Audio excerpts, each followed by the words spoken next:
Bonjour, bienvenue, je suis Gosia de Agencia Cosmica.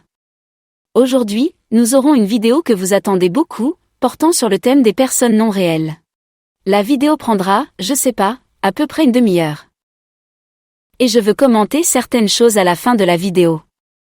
Alors j'espère que vous apprécierez beaucoup ces informations qui pour moi, honnêtement, n'ont pas été faciles à assimiler mentalement, parce que le concept des personnes non réelles n'était pas exactement ce que j'imaginais avant. Mais bon, je ne veux pas influencer votre perception de cette vidéo et de ces informations. Nous nous reverrons à la fin de la vidéo.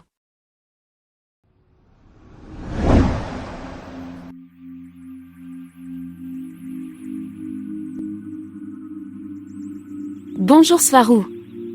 Merci d'être avec moi à nouveau. Aujourd'hui je souhaiterais parler d'un sujet qui me tient à cœur. Tu as évoqué récemment l'existence de personnes non réelles. Qui sont-elles exactement et en quoi diffèrent-elles des personnes réelles? Peux-tu définir les personnes réelles? Bonjour Gosia. Moi aussi je suis heureuse d'être là aujourd'hui. Les personnes réelles sont celles qui ont vraiment une âme.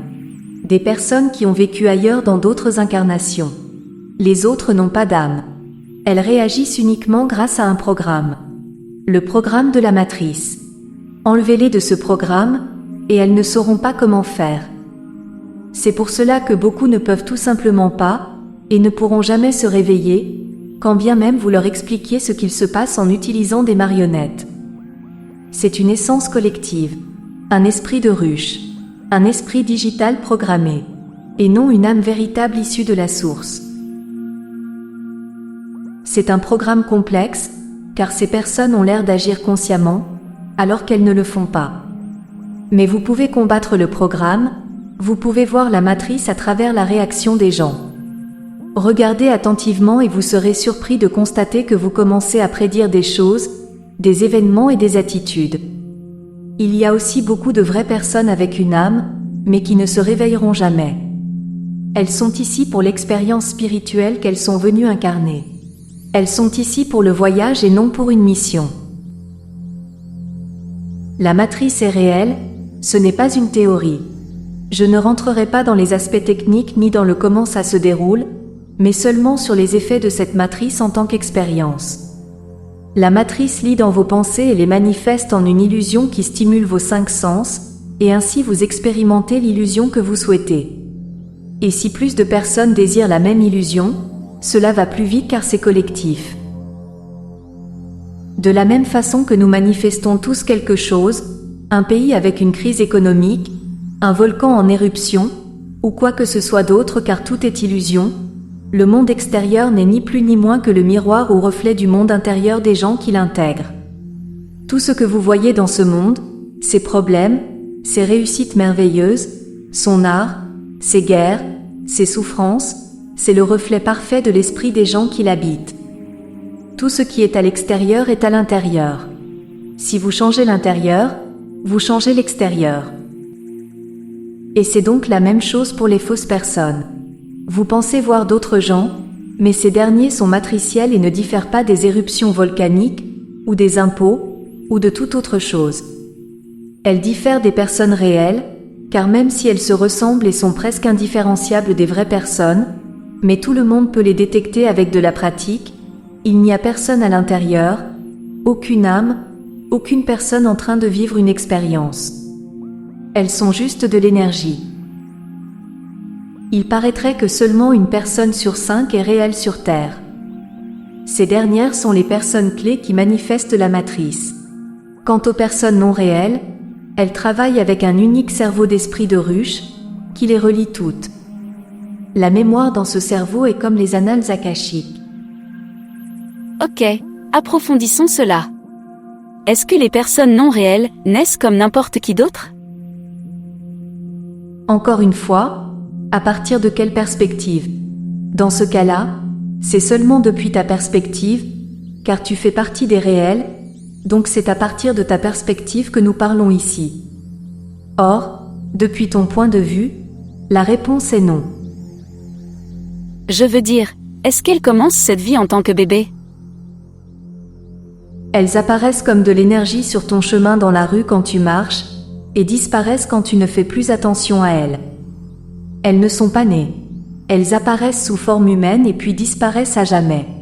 Tu peux voir les mêmes personnes encore et encore chaque jour, mais c'est seulement un programme. Et tu peux aussi interagir avec elles.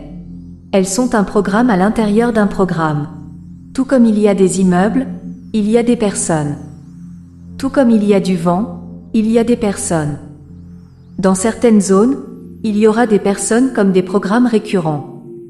Cela nous ramène au sujet dont nous parlions l'autre jour. Qu'est-ce que la réalité? Si tu ne prêtes pas attention à quelque chose, est-ce que cette chose est réellement là? Quand je ne fixe plus mon attention sur elles, elles disparaissent, mais ensuite je revois ces personnes une semaine après. Comment reviennent-elles à la vie? Elles n'apparaissent pas dans la vie. Elles semblent seulement être vivantes. Mais au premier abord, tu ne peux pas savoir si elles sont réelles ou pas. Certaines sont des personnes réelles qui vivent leur expérience. Font-elles partie de mon programme ou du programme collectif? Tu peux le concevoir sous les deux aspects. Mais pour toi, c'est principalement, et même entièrement, ton programme personnel. C'est toi qui les vois. Si tu les rencontres et que tu leur parles, elles réagiront. Si tu insistes et que tu les suis, elles suivront alors un programme plus grand activé par ton attention et te permettront de voir leur appartement, leur vie, leurs enfants. Elles peuvent te voir, mais c'est uniquement la matrice qui te voit. Je sais que ça peut être choquant d'entendre ça. Ça l'est mais ça va. Je veux en apprendre davantage. Donc, tu dis que c'est principalement mon programme personnel qui me permet de les voir. Mais que se passe-t-il quand d'autres personnes peuvent les voir aussi? C'est collectif, d'un certain point de vue, mais c'est aussi ton programme qui te permet de les voir interagir avec d'autres. Si tu interagis avec elles, tu leur permets d'avoir un plus grand rôle dans ta vie. Même les personnes horribles, comme des criminels, sont le reflet de l'esprit collectif des personnes réelles. Le reflet extérieur, ou la manifestation, d'un problème qui est à l'intérieur de leur esprit. Certaines ont un petit rôle, comme la dame du magasin qui vend encore et encore. D'autres ont un rôle plus important. Mais encore une fois, ces personnes peuvent aussi être réelles. Nous ne pouvons pas savoir au premier abord. Alors nous devons les traiter de la même façon. Si tu rencontres quelqu'un dans la rue que tu ne connais pas, tu ne peux pas savoir qui est cette personne, donc tu dois traiter tout le monde avec le même respect. Ok. Donc les personnes non réelles peuvent être vues par plusieurs personnes en même temps? Tu as passé un accord pour être capable de voir ces personnes. De la même façon que vous pouvez voir la même voiture ou le même train. Ainsi, les personnes non réelles peuvent être vues par plusieurs personnes, exactement de la même façon que beaucoup de personnes peuvent voir la même cabine téléphonique vide. J'ai passé un accord avec qui? Avec la matrice quand tu es arrivé ici. Maintenant, voici comment tu peux savoir qui est réel et qui ne l'est pas. Quand tu approfondis les choses avec eux dans une conversation, ils seront incapables de penser par eux-mêmes en dehors de la boîte. Ce sont ceux qui sont englués dans le système. Ceux qui vont au travail tous les jours et qui ne se plaignent presque jamais. Ceux qui fréquentent l'église fidèlement chaque dimanche. Ceux qui font des efforts pour correspondre au système. Ceux qui ne peuvent pas s'éveiller à une connaissance plus grande. Ceux qui ne peuvent pas créer en dehors de leur scénario. Ceux qui ne peuvent pas penser en dehors de la boîte. Ceux qui se conforment au système. Toutes ces personnes ne sont pas réelles. Très bien, merci de m'expliquer tout cela. Maintenant, faisons un petit retour en arrière. Tu as dit qu'elle n'était pas née. Cela veut-il dire que toute personne qui est née est une personne réelle? De ta perspective, non, elles ne sont pas nées. Elles sont simplement apparues devant toi, marchant dans la rue, et une fois que tu les as dépassées, tu ne reverras plus jamais la plupart d'entre elles. Mais tant que tu ne sais rien de ces gens, ils ne représentent rien pour toi, si ce n'est une énergie potentielle. Il n'y a aucune différence entre un homme que tu ne connais pas marchant dans la rue, et un lampadaire sur le bas-côté. Donc notre famille, nos amis, tous ceux que nous savons être nés, sont-ils réels? puisqu'ils sont nés et ne disparaissent pas? Non, ce n'est pas ainsi qu'on les détecte, parce que si tu arrêtes quelqu'un dans la rue, tu découvriras qu'il est né et qu'il a eu une vie. Mais c'est toi qui leur donnes vie, en leur donnant un rôle plus important dans ton expérience. Du moment que tu chercheras l'histoire de chacun d'entre eux, tu découvriras qu'ils sont tous nés et ont des centres d'intérêt dans la vie, et ainsi de suite. Si tu creuses dans leur vie, c'est toi qui actives d'autres parties du programme en leur ajoutant de la plus-value. Ok, mais ceux que l'on connaît bien, comme par exemple nos parents, sont forcément nés, puisqu'ils nous ont donné la vie. Je suis sûre qu'ils sont nés. Est-ce que ce n'est toujours pas la bonne façon de savoir s'ils sont réels? Non, cela veut seulement dire que tu as un rôle plus important pour eux. Et si je vois quelqu'un naître? Il peut être irréel ou il peut être réel. Ce n'est pas ainsi que l'on peut savoir si quelqu'un est réel ou non. Là tu regardes seulement une autre partie du programme. Ce n'est pas révélateur ici, car du moment que tu enquêtes sur leur vie, ils auront tous une histoire et une naissance. Ok. Eh bien, ce n'est pas facile à assimiler. Et donc, tu as dit que ceux qui ne se posent aucune question ont de grandes chances de ne pas être réels.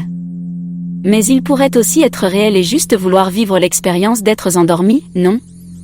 Car l'autre jour tu as dit, certaines personnes réelles font exprès de ne pas se réveiller. Oui, c'est pourquoi tu ne peux pas savoir. Mais si tu apprends à connaître quelqu'un de plus en plus, tu pourras finir par remarquer que cette personne n'est pas capable d'avoir une compréhension plus grande. Vas-y, essaie d'avoir une discussion métaphysique avec un agent de la circulation. Le plus probable est qu'il n'y ait personne en lui et que ce soit juste un programme pour réprimer les gens. Oui, je comprends. C'est triste car ils semblent avoir une personnalité et ressentir des émotions, de la peine et de la joie. Ou non? Ressentent-ils des émotions? Ils feront semblant d'avoir ces émotions. Mais il n'y a personne à l'intérieur. C'est un programme pour toi, et pour les autres, que tu regardes. Mais j'insiste, tu ne peux pas savoir, donc traite tout le monde avec le même respect. Donc les réactions émotionnelles qu'ils manifestent sont fausses? Il n'y a personne à l'intérieur qui ressent cette émotion? Exact. Est-ce qu'ils savent cela? Ils semblent tous avoir une forme d'ouverture d'esprit. Ils travaillent, regardent la télé, etc. Donc ils ont une forme de réflexion en eux, même si c'est basique. La matrice le sait. Ils font partie intégrante de la matrice. Leur pensée est collective et ne se fait pas localement. Elle provient du processeur central de la matrice. Ainsi ils auront la même opinion sur tout, avec seulement de légères variations. Tout est scénarisé. Pourrais-tu nous expliquer, s'il te plaît, comment tout cela fonctionne de façon plus technique? Cela provient du processeur central de la matrice? Il y a un cerveau CPU, avec tous les programmes. Il est dans l'unité centrale lunaire qui contrôle la matrice. Ensuite, ça descend jusqu'en bas, en utilisant des fréquences jusqu'au décodeur de leur cerveau. Ce que pense l'un, ils le pensent tous, avec seulement quelques variations qu'ils ont préétablies auparavant selon la situation. C'est un programme informatique interactif, mais avec une capacité limitée. Va voir ton agent de la circulation et demande-lui « Comment se porte votre fonctionnement tachyonique-positronique de la matrice aujourd'hui ?» Il ne saura pas comment réagir car ce n'est pas dans son scénario, et la matrice n'aura pas de réaction. Il prendra juste un prétexte pour écarter la question. Rien d'intelligent. Ah ah! Dément! Mais je commence à capter. Petit à petit. Tous ceux qui rejettent les théories complotistes, les ovnis, les monstres et les fantômes, sont matriciels ou sont sous le contrôle de la matrice. Car toutes ces choses n'appartiennent pas à la matrice. Ils n'ont pas de réaction intelligente, hormis ce que la matrice leur a dit de faire et comment réagir. Et ce, avec toujours les mêmes commentaires ou réactions. Par exemple pour les fantômes. Ah oui, ma tante Mathilde a dit qu'elle en a vu un une fois en Écosse. Ce ne sera peut-être pas tante Mathilde en Écosse, Ce sera peut-être oncle George dans le Devon la prochaine fois, mais tout n'est qu'un programme. Autre exemple avec les ovnis. Ils peuvent dire « aucune preuve, mais c'est possible ». Je pense que ce sont des balivernes, mais j'essaye de garder un esprit ouvert. Qu'est-ce qu'il y a comme jeu aujourd'hui à la télé? Autre exemple avec les monstres. Ils peuvent dire « ça c'est un film de Disney, non? Ah tu parles des vrais. Mais cela c'est pour faire peur aux enfants. » Voilà quelques exemples de ce que peuvent dire des personnes préprogrammées par la matrice. C'est super intéressant et cela a du sens. Merci Svarou. Revenons à nos familles maintenant, car cela me tracasse. Tu as dit que les personnes non réelles disparaissent. Les membres de ma famille ne disparaissent pas. Cela signifie qu'ils sont réels, non? Ou encore une fois, cela n'a rien à voir avec ça? Est-ce qu'ils sont devant toi? Est-ce que tu les regardes en ce moment? Non. Donc ils ont disparu. Tu ne fais que supposer que ce n'est pas le cas. Mais ils vont revenir demain. Je vais parler avec eux par exemple. Seulement si tu veux leur parler. Alors, s'ils ne sont pas réels, ils ne font qu'entrer et sortir de l'existence? Pour toi, oui. Tout comme les réels le font. Mais les irréels le font encore plus. Il n'y a ni passé ni futur, il n'y a que le présent. Ce que tu vois, c'est ce qui est, maintenant. Tout le reste, réel ou irréel, n'existe pas. Tu as tout dans ton esprit. Il est vrai que tu peux appeler quelqu'un parce que tu t'en souviens dans ta mémoire, dans ton esprit, mais la plupart du temps, si tu les oublies, ils ne redeviendront pas réels pour toi. Ton esprit, ta perception, ta propre façon de voir le monde et l'univers, c'est tout ce qui existe. Pour toi, et tu es tout ce qui importe maintenant, si tu l'as à l'esprit, alors ça existe. Tout le reste n'existe pas. Ce que je veux dire, c'est que seules les choses qui sont importantes pour toi existent dans ton monde. Le reste non. C'est là que les personnes irréelles entrent en jeu. Elles ne sont pas réelles pour toi, car elles n'ont aucune importance pour toi et dans ta vie. Et si elles deviennent importantes, est-ce que ça les rend réelles? Si nous nous concentrons toutes les deux sur cette éventualité dans la matrice, cela pourrait éventuellement se manifester. Alors oui, elles deviendraient réelles. Il suffit d'une attention énergétique suffisante pour que cela se manifeste dans la réalité et que tu puisses le voir avec tes 5 sens. Je vois, c'est encore un peu vague mais je comprends de plus en plus. Alors si je porte suffisamment d'attention et d'intérêt à une personne irréelle, elle sera réelle? L'expérience de cette personne deviendra réelle pour toi, mais la personne sera toujours réelle ou irréelle. Je dois dire que ce sujet est bien plus compliqué que je ne le pensais. Parce que je croyais que c'était seulement une question de personnes biologiques réelles qui étaient juste sans âme. Des sortes de portails organiques. Mais biologiquement réels.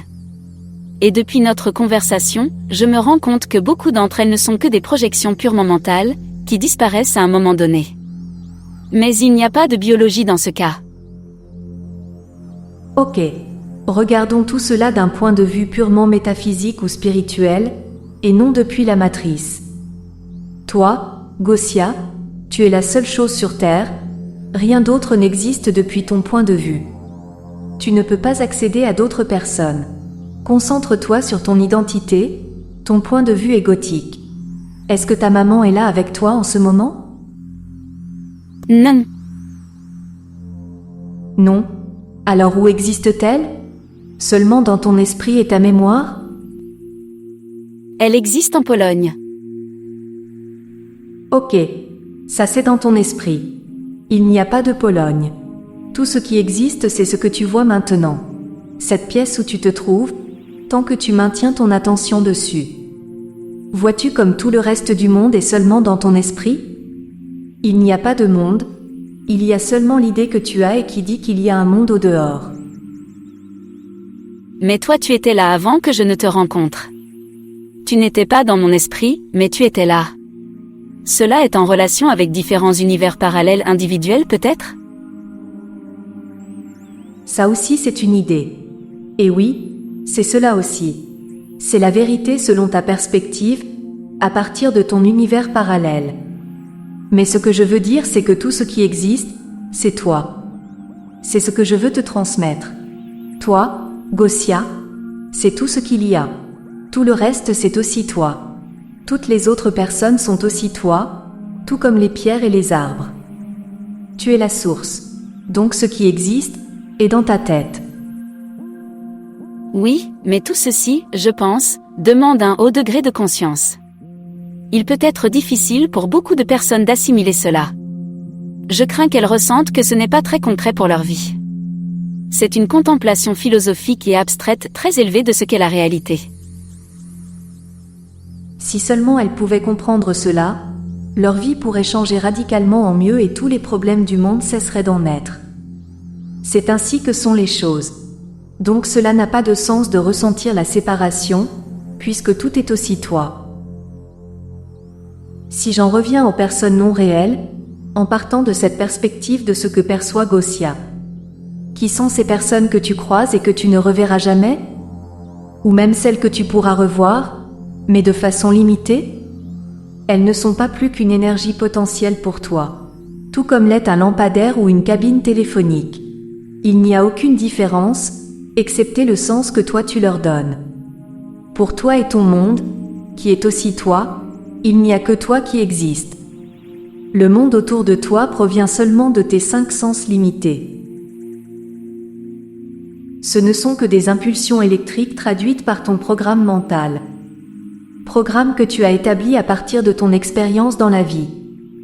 Mais c'est seulement une interprétation subjective et unique, qui t'est propre. Dans ton cas, il n'existe rien d'autre, à part toi là-bas dans la 3D.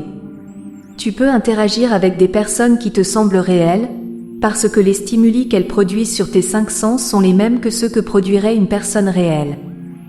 Mais tout est dans ton esprit. Mais alors selon ce principe, toutes les personnes sont ainsi. Du mental. Il n'y a personne sauf moi. Réelles ou non, elles sont toutes moi. Pourtant, tu continues à en désigner certaines comme étant non réelles. Qu'est-ce qui fait que les réelles sont différentes? Pourquoi on en appelle certaines réelles et d'autres non réelles, si de toute façon tout provient de mon esprit? Quelle est la différence entre une personne réelle dans mon esprit et une personne non réelle dans mon esprit? Quand tu interagis avec elle temporairement, tu ne peux pas faire la différence. C'est seulement quand tu échanges avec elle d'une manière plus profonde. Les fausses personnes sont celles qui sont profondément imbriquées dans le système, celles qui sont conformes et qui défendent le système. Il n'y a personne là-dedans, tu échanges avec un programme. Pointe vers elle un spectromètre d'âme et tu auras le même résultat qu'avec un lampadaire.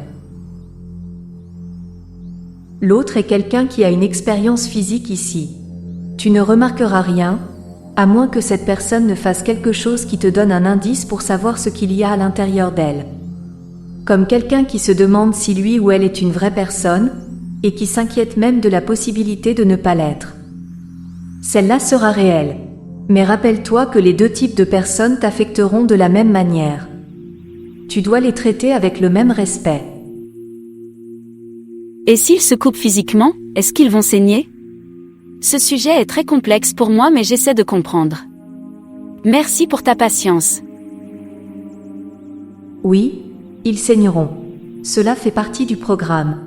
Si tu leur donnes un coup sur le nez, ils te répondront « Eh, ça va pas la tête ?» Ça aussi ça fait partie du programme. Peut-être même qu'ils te frapperont en retour. Mais le fait que tu sois en train de les observer, cela les transforme aussi, au fur et à mesure que tu leur donnes des rôles plus importants dans ta vie. Y a-t-il des animaux qui ne sont pas réels? C'est comme pour les personnes. Certains animaux, de la même espèce, sont réels, d'autres non. Et maintenant, ceci va peut-être paraître surprenant. Beaucoup de gens se marient, ont des enfants, aiment et vivent avec des personnes irréelles. Certaines de ces personnes irréelles peuvent devenir des portails pour des walk-in, ce qui signifie âme entrante. Ainsi, à un moment ou à un autre, il ou elle pourra devenir une personne réelle. De même que le fait d'être une personne réelle ne garantit pas que tu le sois encore demain. Oui, tu m'avais dit qu'il était possible de perdre son âme. Tu peux perdre le lien avec ton soi supérieur. Ton âme n'est pas dans ton corps, elle œuvre à travers ton corps. Donc quelqu'un qui se perd. Par exemple, un artiste qui a été très heureux jusqu'à ce qu'un événement intervienne, et qu'il soit obligé de devenir vendeur d'assurance pendant des années, fera dépression sur dépression, à force de faire la même chose tous les jours, encore et encore de façon ennuyeuse. Cette âme perdra tout intérêt à continuer d'œuvrer dans ce corps. Donc le corps peut fonctionner sans âme? Je croyais que tout ce qui vit de manière organique et qui ressent, contient une forme de conscience ou encore une âme. Et là j'apprends que la personne qui était réelle, peut perdre son âme, et continuer en étant la partie biologique de la personne réelle qu'elle était auparavant? Oui, mais les personnes non réelles ne sont même pas biologiques, ce sont des foutus hologrammes. Désolé pour le langage. Les gens de la matrice, si tu regardes de plus près, se ressemblent. Et tu peux même en trouver d'autres, exactement pareils ou avec la même vie dans la ville d'à côté.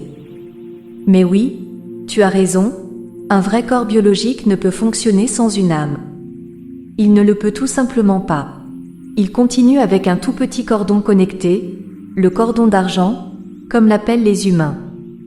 Et il finira par avoir un cancer, ou d'autres choses comme la démence ou Alzheimer, y compris l'autisme parfois. Mais cela ne dure pas longtemps. C'est aussi la raison de nombreuses maladies. Et comment sait-on si on est toujours réel ou non? C'est un ressenti intérieur. C'est l'étincelle de vie.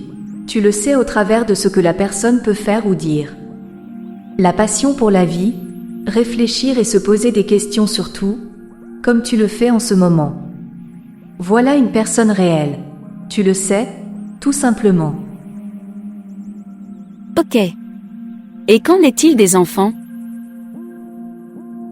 Certains ne sont pas réels, d'autres sont réels. Mais cela n'a pas d'importance, ce qui compte c'est l'expérience que l'on en retire, comme nous l'évoquions plus tôt. Donc d'une certaine façon, ils sont tous réels. Les personnes irréelles peuvent-elles aimer, ressentir de l'amour? Ou est-ce qu'elles simulent? Tout est simulé. Mais pour se rendre compte entièrement de ce qu'il se passe, il est probable qu'il faille un point de vue de 5e densité. Et si tu finis par aimer une personne non réelle? Oui, c'est possible et cela arrive. Si cela comble la personne réelle, alors cela a du sens. De mon point de vue, ce n'est pas aussi gratifiant qu'avec un partenaire réel. La dichotomie dans tout cela, c'est que les personnes peuvent être à la fois réelles et irréelles, pour toi la personne réelle. Le portail organique est souvent compris comme quelque chose de plus négatif, utilisé par les archontes. Est-ce ainsi? C'est vrai. Ce sont eux qui utilisent le plus les portails organiques. Mais ce ne sont pas les seuls. Certains reptiles sont-ils irréels aussi?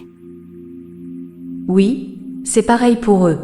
Certains sont réels, d'autres non réels. Est-ce que les reptiles manifestent la matrice aussi? Ont-ils ce pouvoir? Oui, mais pas tout à fait. Ils ne le peuvent pas car ils ne sont pas complètement à l'intérieur de la matrice. Et où sont-ils alors? Ils sont derrière la société et non dedans. Ils manifestent la matrice en influençant les gens. Est-il possible que certaines personnes, qui semblent être matricielles, soient des êtres terrestres qui simplement ne sont pas intéressés par les sujets supérieurs, sans pour autant être irréels? Oui, et la plupart sont ainsi.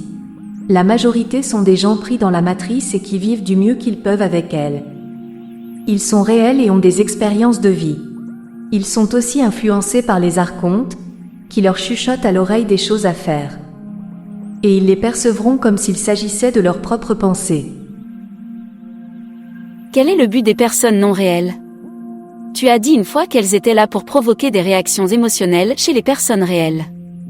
Peux-tu m'en dire plus sur leur raison d'exister? Hormis le fait de maintenir la matrice en place? Le but est le même que celui de n'importe quel scénario dans un film, pour créer l'arrière-plan de ce que tu veux vivre.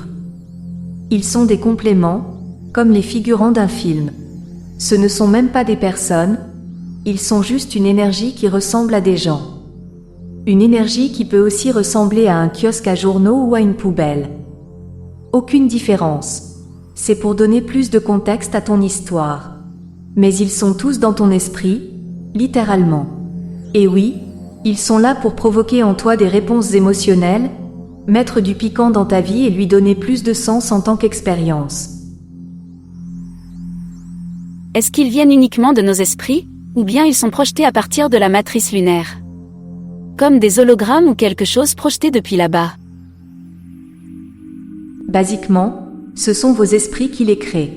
Mais ensuite, la matrice lit en vous et projette tout. Votre esprit est beaucoup plus puissant que vous ne pouvez l'imaginer. Je ne le répéterai jamais assez. La seule limitation que vous avez est l'idée que vous êtes limité. Car vous pouvez créer tout et n'importe quoi, puisque vous l'avez déjà fait. Vous êtes la source. Vous n'êtes pas seulement une partie de la source, comme beaucoup le clament sur Terre. Vous êtes elle. Et même les autres personnes réelles sont juste le reflet de vous-même dans un miroir. C'est ce que je ressens aussi. Je me suis toujours perçue de cette façon. Comme étant la source elle-même dans le mouvement de la création. La question suivante concerne les enfants qui meurent quelque part, en Afrique par exemple. Est-ce que certains d'entre eux sont irréels? Oui, ils sont irréels. Certains d'entre eux peuvent être réels, mais la plupart sont irréels. Ils sont l'exemple de ce qu'il ne faut pas être et de ce qu'il ne faut pas faire. Si tu les découvres à travers ta télévision, ils ne font pas partie de ta vie. Mais ils te rappellent que tu ne dois pas créer cela. Ok. Une dernière question, quand les personnes non réelles sont gentilles et positives, peuvent-elles devenir de vraies personnes et obtenir une âme? Oui, elles peuvent obtenir une âme. Principalement un walk-in, ou âme entrante, comme je l'ai dit tout à l'heure. Car elles sont des portails. Et tout dépendra de leur fréquence. C'est ce qui déterminera avec quelle fréquence elles sont compatibles. Et leur fréquence dépendra du rôle que les vraies personnes autour d'elles leur auront donné. Les rôles que leur environnement leur aura assignés. Mais si elles ne sont pas biologiques, comment peuvent-elles soudainement devenir biologiques après l'arrivée du walk-in? Elles deviennent soudainement biologiques, parce que toi et les autres personnes réelles, le manifestez pour elles. Cela montre combien vous êtes puissant, au sens littéral du terme.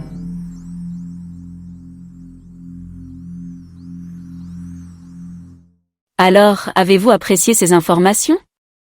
Est-ce que ça vous a plu? Moi j'ai beaucoup aimé, c'est intéressant, mais comme je vous l'avais dit au début de cette vidéo, ce n'était pas ce que j'imaginais avant.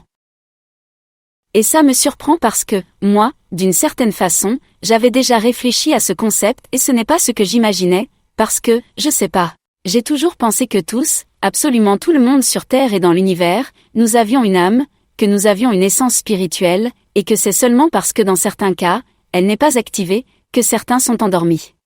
Et d'ailleurs, dans beaucoup de cas, c'est le cas, oui. Mais je ne savais pas qu'il existait des personnes absolument vides. Et, ça m'a beaucoup surprise.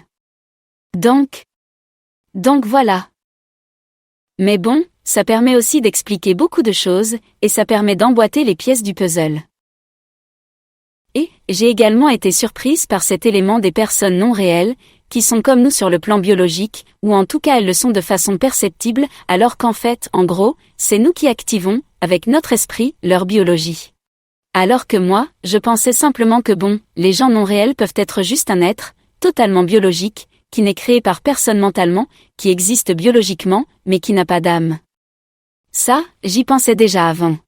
Mais le fait que ce soit nous, qui mentalement, soyons en train d'activer depuis l'intérieur de la matrice, l'existence de ces personnes non réelles, eh bien moi je ne savais pas que ce concept des gens non réels était aussi mental. Comme j'ai déjà dit, je n'imaginais pas que c'était nous qui donnions vie à ces gens avec notre esprit. Tout ça juste avec notre esprit. Et ça démontre encore une fois à quel point notre esprit est puissant. C'est quelque chose que Sfarou souligne tout le temps, mais tout le temps. Que nous sommes tellement puissants, que nous sommes plus puissants que nous l'imaginons. Par exemple, quand elle parle de certaines scènes et de certaines personnes qui ne sont pas réelles, comme lorsque nous nous retrouvons dans la même scène et avec les mêmes gens une semaine après, et que ça peut être dû au fait que notre esprit crée à nouveau, il recrée cette scène. Mais qu'en même temps, si nous ne sommes pas là-bas présents dans cette même scène avec ces mêmes gens, alors ils disparaissent tout simplement. Ils n'existent pas. Ils existent juste dans notre esprit, au moment de notre interaction, avec cette situation ou avec cette personne. À ce moment-là, nous les activons, nous leur donnons vie, nous leur donnons un rôle dans notre jeu. Parce que c'est de ça qu'il s'agit, ces personnes font partie de la pièce de théâtre de notre vie dans cette simulation. Donc ils sont comme des figurants dans notre vie. Et d'ailleurs, je voudrais dire que Dolores Cannon parlait aussi beaucoup des personnes non réelles. Elle les appelait. Enfin, en anglais, c'était backdrop people, qui signifierait en français personne de toile de fond, personne de remplissage. Et ces gens non réels, d'autres personnes en ont parlé en plus de Dolores Cannon. Il y a eu aussi Michelle Walling et Guy Nidler. Enfin, d'après ce que j'ai écrit. Oui, c'est ça, Guy Nidler, Michelle Walling. Je mettrai les liens sous la vidéo. Il parle aussi de ces personnes non réelles figurantes de nos films. Et oui, ils paraissent être de chair et d'os, d'autant plus qu'ils saignent, ils meurent. Mais, c'est parce que nous, avec notre esprit, je sais que ça semble difficile à assimiler, mais oui, c'est nous qui, mentalement, donnons cette existence à ces personnes.